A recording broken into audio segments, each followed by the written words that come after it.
Dentro da teologia cristã, a ressurreição de Cristo é muito mais do que só um fato histórico. Ela é a base, a garantia de uma promessa para o futuro. Então, o que vamos fazer aqui é desvendar que promessa é essa e por que ela é considerada uma esperança tão fundamental, tanto para o que vem pela frente quanto para a vida agora mesmo. Pois é, o ponto de partida é exatamente este. A ressurreição não é vista como um ponto final na história, sabe?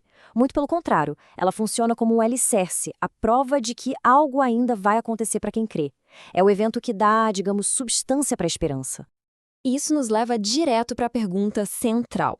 Ok, se a ressurreição é uma garantia, ela garante o que exatamente? Que promessa foi selada naquele momento? É isso que a gente vai descobrir, passo a passo, com base nos textos de referência. Certo, então vamos mergulhar nisso. No coração dessa promessa, lá no centro de tudo, conforme o apóstolo Paulo descreve, está uma ideia radical e profundamente pessoal, a transformação. E aqui tem um detalhe que é fascinante. A esperança descrita não é sobre fugir do corpo físico, como se ele fosse uma prisão ou algo ruim. A promessa é de renovação, de glorificação do próprio corpo. A ideia de redenção, sabe? Não de descarte. Mas como seria essa transformação? O que isso significa na prática? Bom, o texto nos dá um contraste bem claro entre o nosso estado atual e o que está prometido. E olhem só que contraste poderoso. Paulo faz 3 paralelos diretos aqui. O que é corruptível, ou seja, aquilo que envelhece, adoece e morre, vai se tornar incorruptível. O que é semeado em desonra, marcado pelas nossas falhas e fragilidades, ressurge em glória. E a fraqueza dá lugar ao poder. Então não se trata de uma simples melhoria. É uma redefinição completa do que é ser. E como é que se sabe que isso não é só um desejo ou uma metáfora? A teologia apresentada aqui ancora essa certeza toda no fato de que Cristo é o primogênito dentre os mortos. Ele é visto como o protótipo, o primeiro de todos, o exemplo de uma nova humanidade ressurreta. Agora, a promessa não para na transformação individual, não. Ela se expande para algo de escala cósmica. A derrota definitiva daquele que é visto como o maior inimigo da humanidade.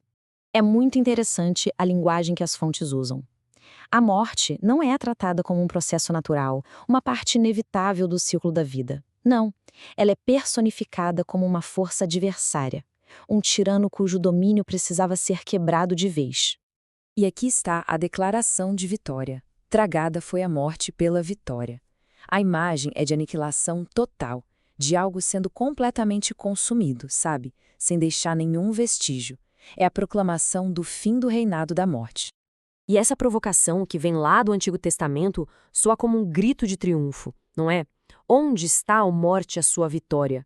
É uma forma de dizer, de declarar, que a morte perdeu sua autoridade final, seu poder de aterrorizar. Mas de onde vinha o poder da morte?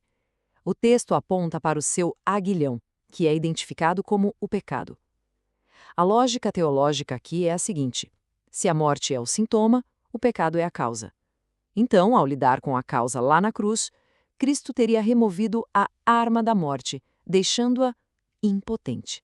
Com a morte derrotada, o escopo da promessa atinge seu ponto mais alto. Agora não se fala mais só de corpos transformados, mas de toda a realidade sendo refeita, o que os textos chamam de um novo céu e uma nova terra. Essa visão toda é simbolizada pela Nova Jerusalém. E as características são impressionantes. É o fim absoluto do sofrimento. Não vai mais haver morte, nem luto, nem choro, nem dor. E o ponto central disso tudo? A presença direta, sem barreiras, de Deus com a humanidade. E o que amarra tudo isso, o que garante que essa visão não é só uma utopia, um sonho bonito. Mais uma vez, a ressurreição.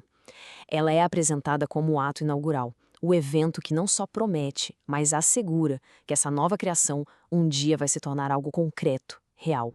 Ok, tudo isso soa grandioso para o futuro. Mas e o presente? Como é que uma esperança tão distante impacta o nosso dia a dia? A parte final da nossa análise trata exatamente disso. A questão agora é de aplicação prática. Se uma pessoa realmente acredita nessa promessa, como isso deveria se manifestar? Nas atitudes, nas ações, na visão de mundo, hoje. As fontes indicam 3 impactos principais. Primeiro, a esperança de um corpo glorificado motiva uma busca por santidade. Segundo, fortalece a pessoa para perseverar diante das dificuldades. E terceiro, a certeza da vitória final inspira uma vida de fidelidade. E esse ponto sobre a perseverança é crucial. Essa estrutura teológica não promete uma vida sem sofrimento, mas oferece uma nova perspectiva sobre ele. As lutas de agora, por mais pesadas que sejam, são recontextualizadas como algo temporário, de menor peso quando comparadas à glória eterna que é prometida. E assim a gente chega à ideia de fechamento. Dentro dessa visão, a ressurreição não é o fim da linha, é o verdadeiro começo. Não é uma fuga da vida, mas a porta de entrada para uma vida eterna, corporal e plena. E, para finalizar, fica esta reflexão. De que forma a perspectiva de uma restauração total, de um corpo perfeito e de uma existência sem dor, poderia dar um novo significado para as lutas e o sofrimento que se enfrenta hoje?